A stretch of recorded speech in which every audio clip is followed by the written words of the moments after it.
আমাদের বাড়িতে অষ্টম প্রহর হয়েছিল, এটা তারই একটা ভিডিও। সব আত্মীয় স্বজন পাড়া প্রতিবেশী মিলে আমরা ওই 3টে দিন খুব আনন্দ করেছিলাম। এটা ঠাকুর আনতে যাওয়ার সময় সবার সেই কি নাচ।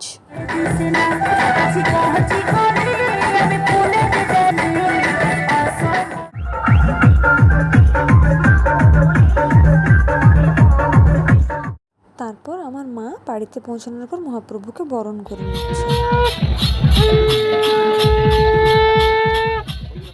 মহাপ্রভুকে এরপর বাড়িতে নিয়ে আসা হচ্ছে। পুরোহিত মশাই মহাপ্রভুকে এনে আসনে প্রতিষ্ঠা করছেন।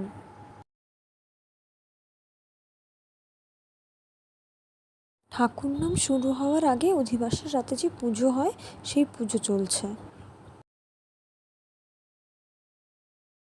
একদম ভোরবেলাতেই হরিনাম শুরু হয়ে যায়, তারপর সারা দিন ধরে চলে হরিনাম।